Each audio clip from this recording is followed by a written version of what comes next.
학교 내 성폭력을 고발하는 스쿨미투 운동 기억하실 겁니다. 서울의 한 고등학교를 시작으로 전국 100여 개의 학교에서 관련 제보가 쏟아졌죠.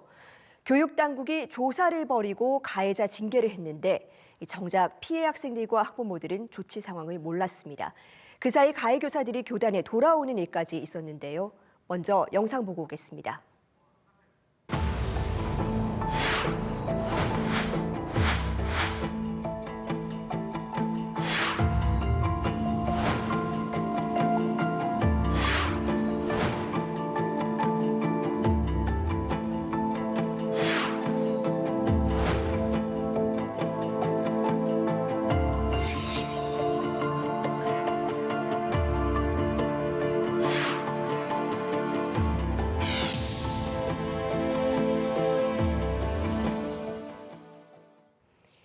네, 정치하는 엄마들의 남공수진 활동과 화상으로 연결돼 있습니다. 안녕하세요.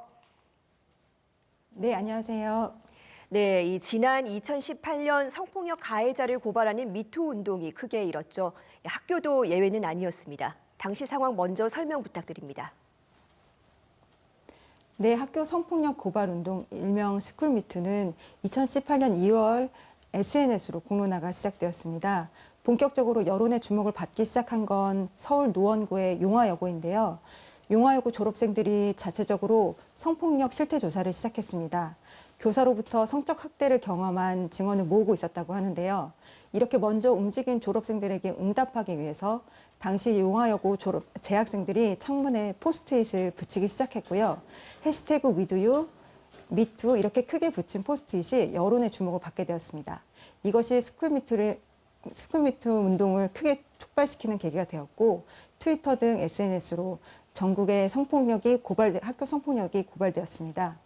고발 내용은 보는 것만으로도 굉장히 치욕스러운 발언 그리고 신체적인 폭력의 내용이었고요.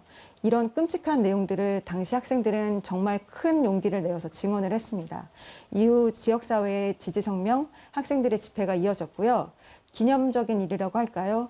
청소년 페미니즘 모임이 UN 아동권리위원회에 보고서를 제출했고요. 시민들이 모은 기금으로 유엔에 가서 직접 스쿨미투에 대해 발언하고 오기도 했습니다.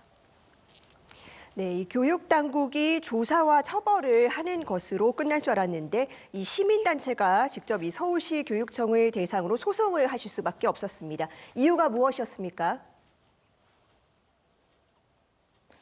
스쿨미투를 통해서 저희가 알게 된 것은 학교 성폭력 문제가 일부 교사들의 아주 예외적이고 어떤 일탈적인 범죄가 아니라는 것이었습니다.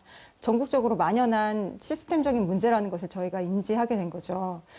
아동 청소년들에게 가장 안전해야 할 곳은 학교인데 학교가 반대로 위험한 곳이었고 더 나아가서 이 위험과 피해를 은폐하고 축소하는 시스템을 가지고 있었습니다.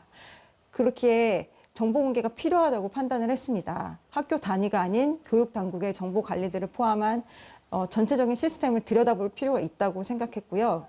또한 어떤 학교에서 어떻게 성폭력이 발생했는지 그리고 사후 조처는 어땠는지를 알아야 피해 학생을 보호하고 새로운 폭력을 막을 수 있기 때문입니다. 그래서 저희 정치하는 엄마들은 2019년 3월 전국 16개 시도교육청에 스쿨미투 처리 현황에 대한 정보 공개를 청구했고요. 정보 공개 요구 사항은 스쿨미투 발생 학교명, 피해자 가해자 분리 여부, 그리고 가해 교사를 직위 해제했는지 여부, 징계 여부, 그리고 피해자 사과했는지, 학교 측이 재발 방지 대책을 마련했는지 등 최소한의 정보 6가지였습니다.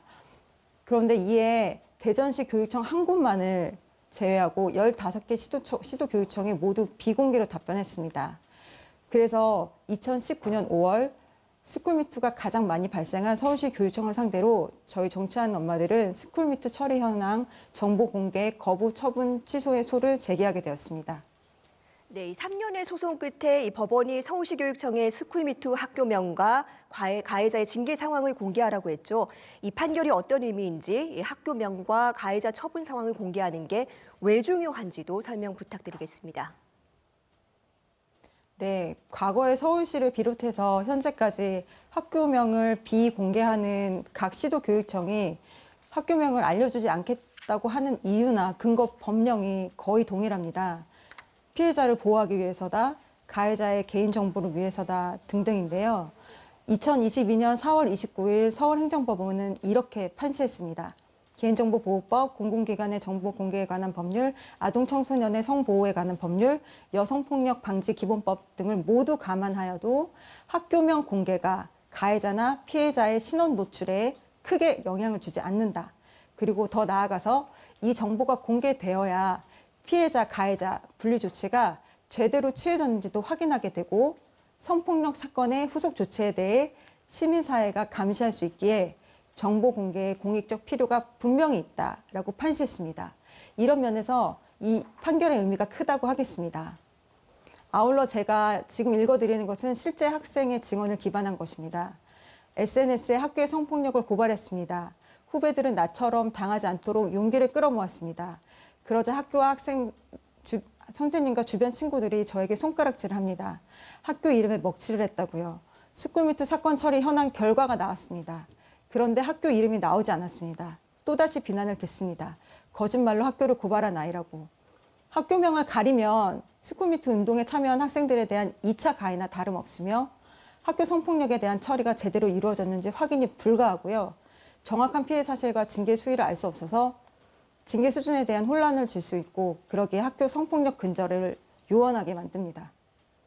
지금이라도 6개 시도교육청은 서울행정법원의 판결을 존중하고 피해자들의 2차 피해를 막기 위해서 학교명을 반드시 공개하기 바랍니다. 네, 전국적으로 피해 고발이 이어졌는데 아직도 학교 이름과 처분 결과를 공개하지 않는 교육청도 있다고요. 정치하는 엄마들은 작년 4월 승소 이후에 다시 정보 공개 청구를 했고요. 현재 11개의 시도교육청이 학교명을 공개했습니다. 그런데 경기, 경남, 대구, 대전, 전남, 충북 이렇게 6개 시도교육청이 여전히 학교명을 비공개 중입니다. 지난 2022년 10월 4일 국정감사에서도 국회 교육위원회 소속 민영배 의원이 학교명이 포함된 학교 성폭력 사건 자료를 제출하라고 교육부에 요구했습니다. 교육부 또한 본청이 수집한 정보가 아니라고 하면서 학교명을 공개하지 않겠다는 입장을 고수했습니다. 저희는 어제 2023년 3월 9일자로 경기도 교육청에 정보 공개 거부 처분 취소 소송을 제기했습니다. 경기도에 소송을 제기한 이유는 경기도 교육청이 전국에서 가장 많은 학생 수와 교원 수를 담당하고 있는 교육청이기 때문입니다. 학생 수가 거의 서울의 1.5배에 달하는데요. 같은 기간 학교 성폭력 발생 수가 서울은 221건입니다. 그런데 서울보다 훨씬 학생 수가 많은 경기도는 신고 건수가 34건밖에 되지 않습니다. 심지어 경기도 학생 수의 7분의 1에 해당하는 학생 수를 가진 광주는 신고 건수가 49건이나 되는데 말입니다. 상식적으로도 이 숫자는 납득할 수 없습니다.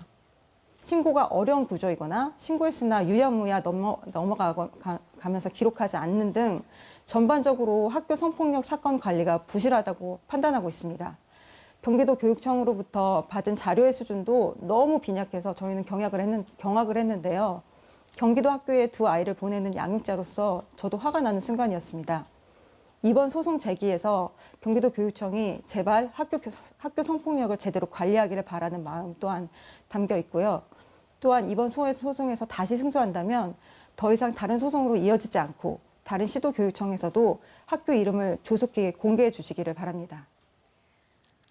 네, 교육당국이 하루빨리 처분 결과를 공개해서 우리 학생들이 조금이나마 안심하고 학교에 다닐 수 있기를 바라겠습니다. 오늘 말씀 잘 들었습니다.